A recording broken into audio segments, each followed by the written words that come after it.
And hello, boys, girls, ladies, gentlemen, friends, family, acquaintances, and everybody in between. Welcome back to another Voice in the Dark with you, me, and my car makes three. Oh my goodness. What a wonderful, wonderful time it is. And let me tell you, as we all know, this is okay, this guy doesn't know what he's doing. No wonder why we're going so slow. Sorry about that. This is New Year's Eve, and congratulations. Congratulations to y'all. Congratulations to me, you, and everybody. We have managed to survive another turn around that star out there that we call the sun, on this little rock that we call Earth.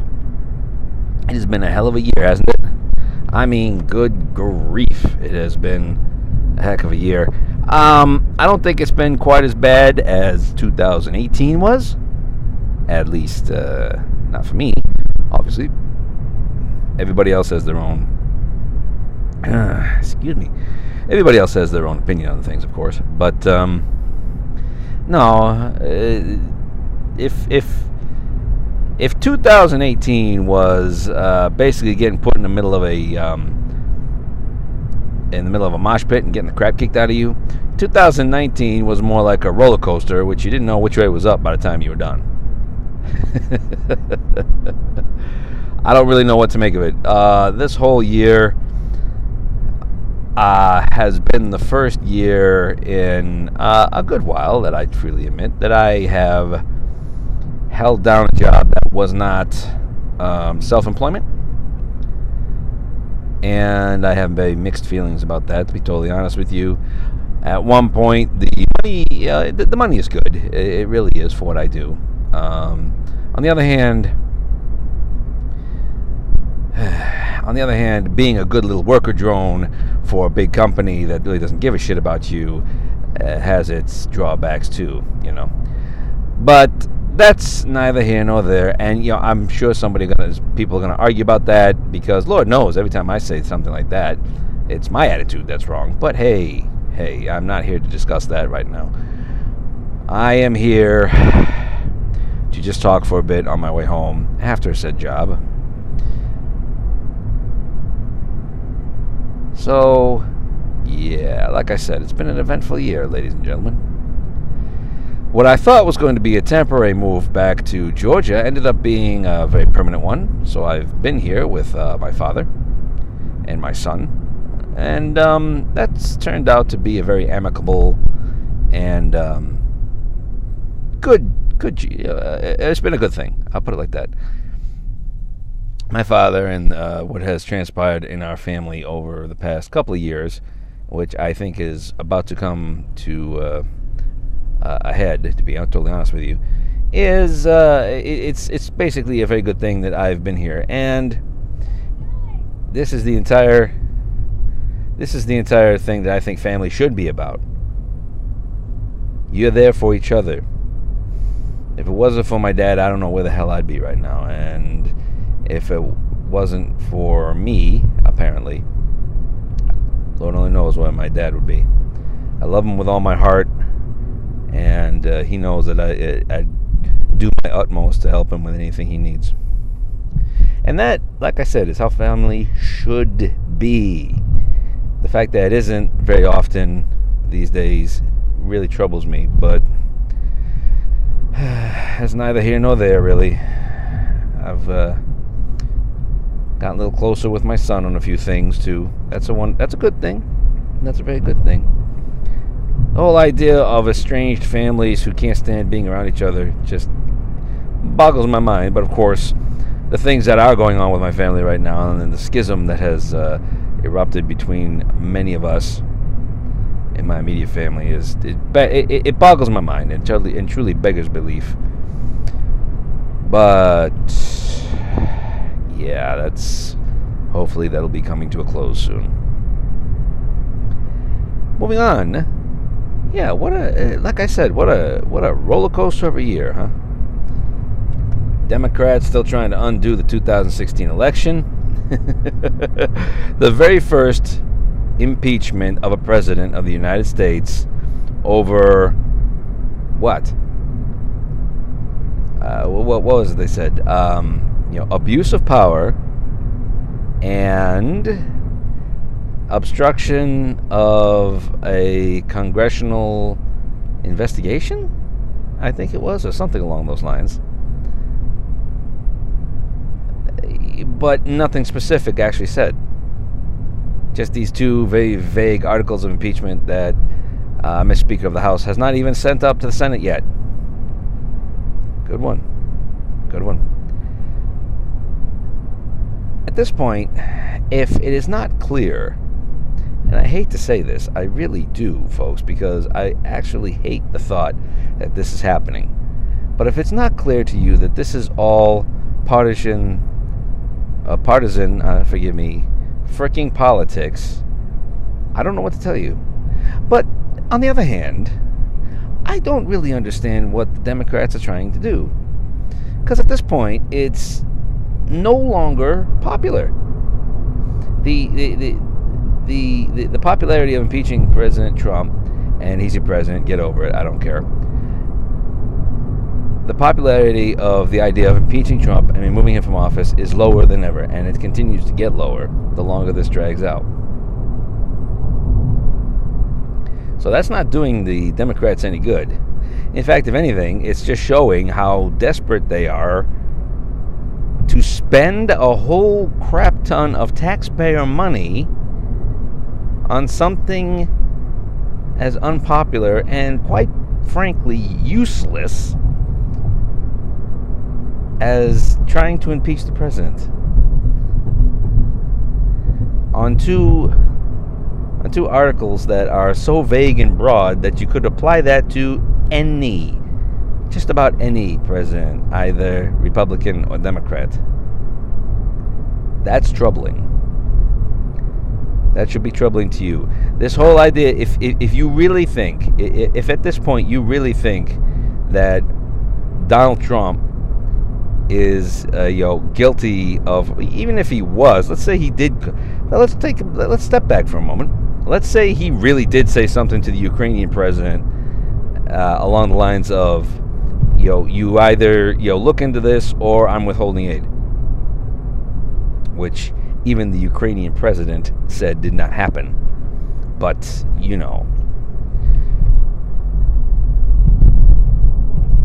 even if he did say that, tell me where in the Constitution it's illegal. Show me what articles, the UN, is that it, which we don't fall under? Where is the law here? This whole quid pro quo thing, which again didn't happen, has been proven multiple times that didn't happen. But by this point, if you've already convinced yourself that he's a bad man and he should just be removed from office because Orange Man bad, hey, good for you, I guess. Way to stick to your guns. But quite frankly, at this point, he hasn't done anything, and this is all right along party lines. And if this doesn't open your eyes to how stupid things are, I don't know what to tell you. I'd almost go so far as to say that the Democrats are doing this to intentionally undermine themselves and the rest of the government. Why would they do that? I don't know. Lord knows they don't really seem to have a hell of a lot of respect for the other parts of the government that goes against anything they want. That's for sure. I'll put it like this, okay? If California is supposed to be this haven of socialistic leftist ideas, I want nothing to do with it. Taxes are at an all-time high. Homelessness is at an all-time high. I am actually ashamed of the fact that I was born in California. True, it was during a different era, and it really was, but hey.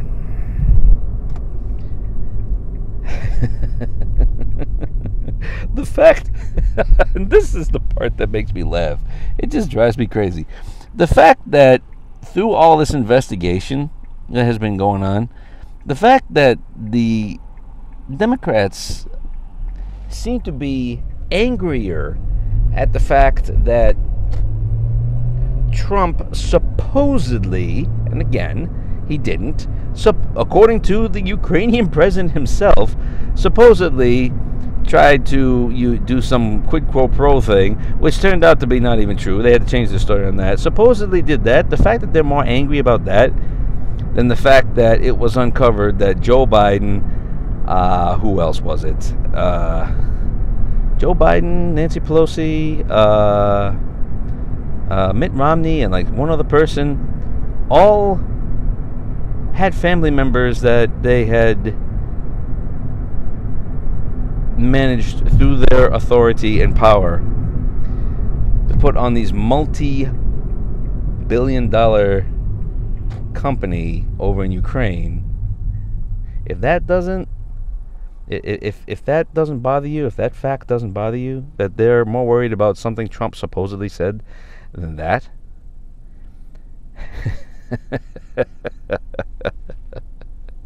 then I really don't know what to tell you. I really don't. This may seem like a whole lot of anti-Democrat here, but I'm not too pleased with the Republicans either. They have had many a chance to try and bring things back in line with what they claim to be with the Constitution and all about the law of the land and all that, and they have proven to be no better, time and time again.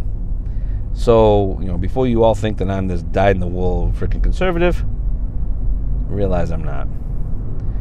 They just happen to have the party with that is not being outrageously stupid right now. All right. I have carried on for quite a while on politics, and that's not something I like to do. So, let's move on to something else. 2019, the year that the Skywalker saga came to an end. Now, this is going to be something else that some people have things to say about, and you know what? That's fine. Everybody has their opinions when it comes to entertainment. The Disney movies have certainly been controversial in their own way, but the same thing I said about the prequel movies is what I'll say about these. Okay, and I'm not saying these are great. I'm just saying there's one very important thing I'd like to point out. Any Star Wars movies at this point has to go up against its own nostalgia.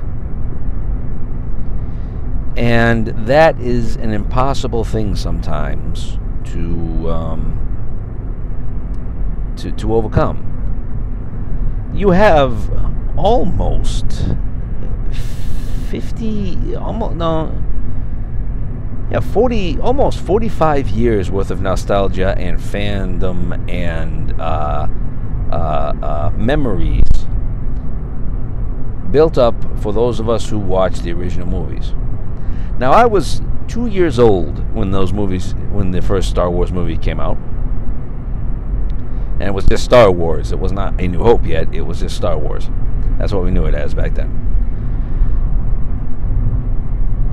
But I realized that, looking back at it, and especially what little I remember through the eyes of a 2-year-old, I remember it was the first movie I actually saw in theaters. Like I said, this might sound very presumptuous for me to be like, well, I was only 2, but I still remember it. But I do. I remember scenes in the movie that the Tosh station scenes. If you don't know what that is, it's a short part in the beginning of Star Wars where that was later. I won't get into details, but basically, it's a part of the first Star Wars movie that was later taken out. And it's very hard to find.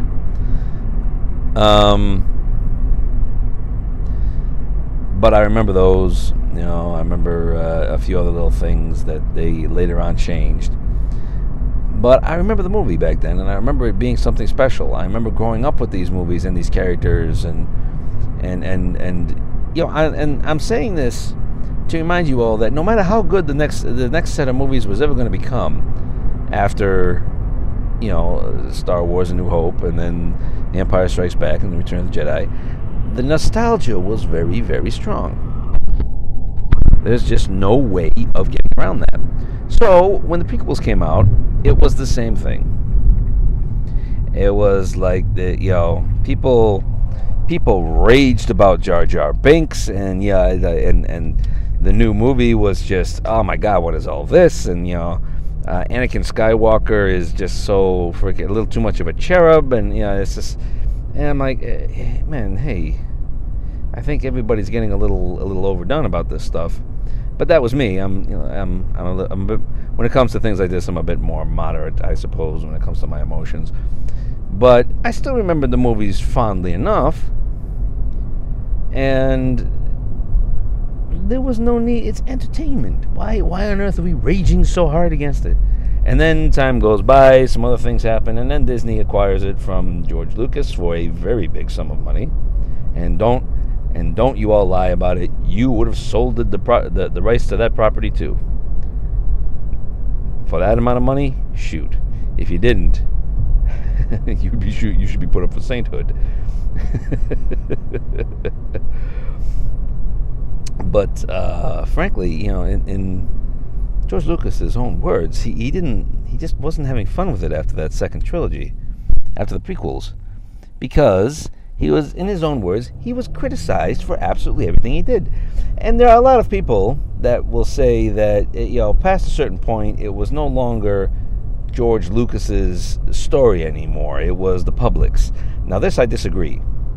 I completely disagree that they should, that it's just public domain because it became so popular and basically ingrained into our society. They're his stories. He wanted to come back and later tinker with little bits here and little bits there with the original trilogy to make the prequel trilogy. That's his business. He is the creator of that story and that universe. Until the day he signed off on it, he was free to do whatever he wanted with it. If he wanted to change the entire story, he could. Now, that being said, does that mean I would have, if he had changed things dramatically, like the original film trilogy, dramatically in some way that I didn't agree with, does that mean I'd still be a fan? Frankly, no. But that is a personal choice. I'm not going to sit here and rage about it and saying how he ruined my childhood because he decided to do things with his freaking movies. Now, fast forward to what Disney has done with it. Disney seems to be really, really hit and miss with this stuff because, on one hand, when The Force Awakens came out, yeah, it was very much a retold story of A New Hope. But I decided at the time, I was like, okay, this is not.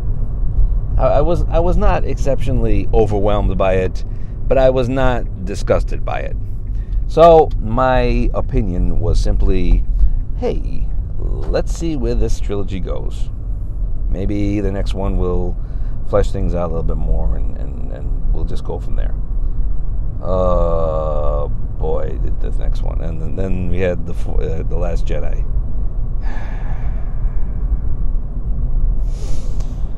Oh, God. Why they... Well, excuse me. Why Kathleen Kennedy decided to replace J.J. Abrams with Rian Johnson, I do not know.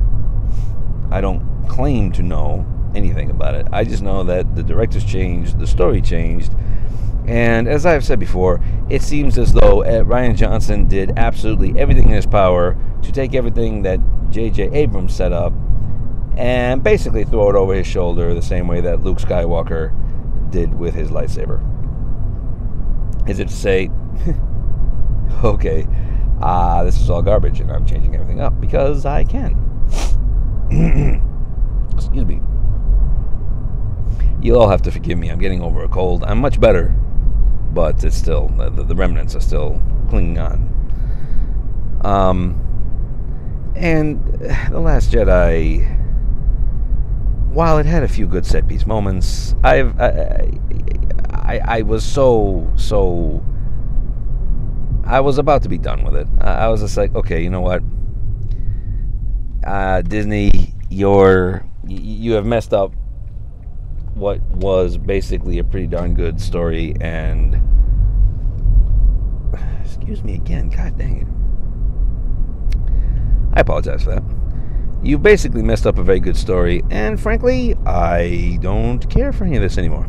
So that's it. I was about to walk away from it. I was done. I didn't like how they treated Luke. I didn't care for the story or the agenda that was basically shoved down my throat.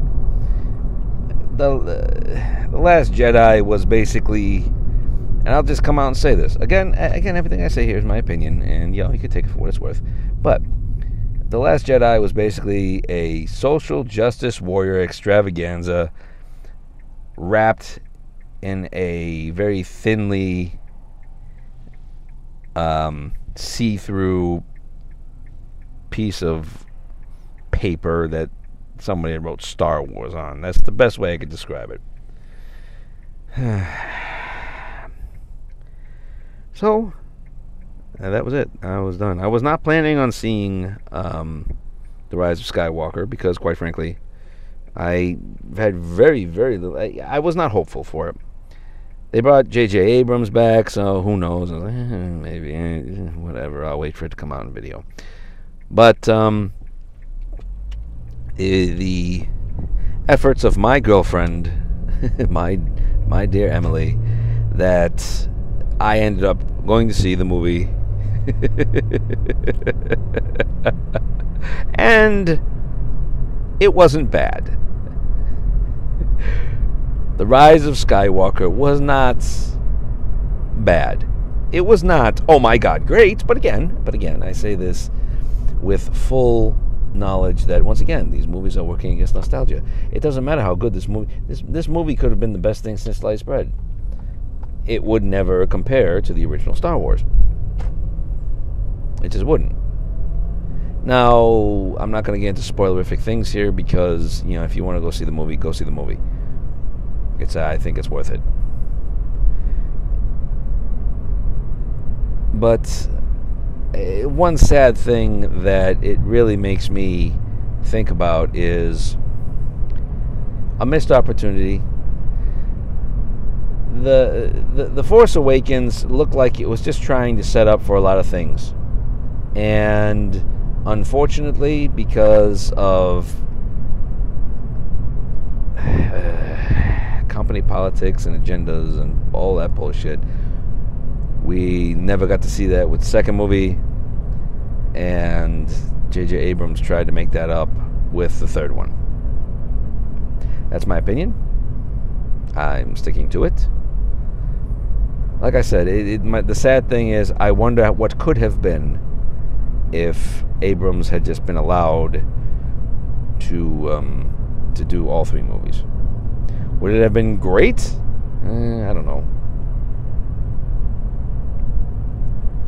Could it have been okay? Probably. Could it have been good? Decent? If the Rise of Skywalker was any indication, yeah, it could have been.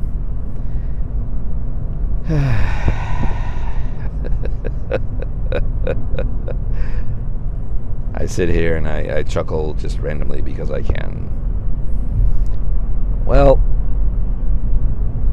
I've realized that these videos have just been talking about politics and Star Wars lately. It seems like I should really start changing things up. But as this video is also getting on to 25 minutes now, I will start to wind this down a little bit.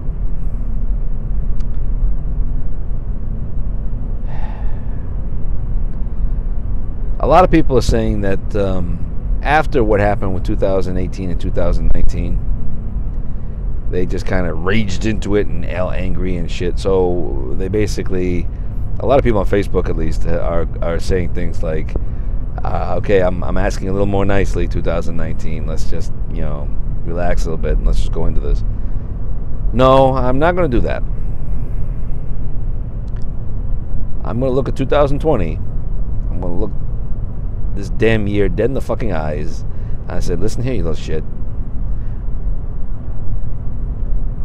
Me and mine have already been through fucking hell. And if you do this again, I swear.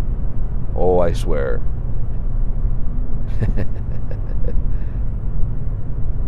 You're all not going to like what happens next. But that's okay. It is going to be a new year. It's going to be a good year. And let us all reflect back on the good things that have happened, the good things that have happened in our lives. And look forward to what the future brings us.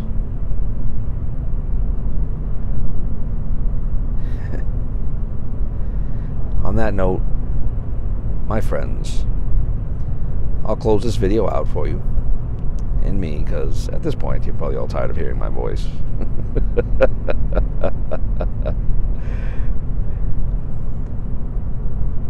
I hope you all have an absolutely wonderful night, and that tomorrow, the beginning of a new year, is a good one for you.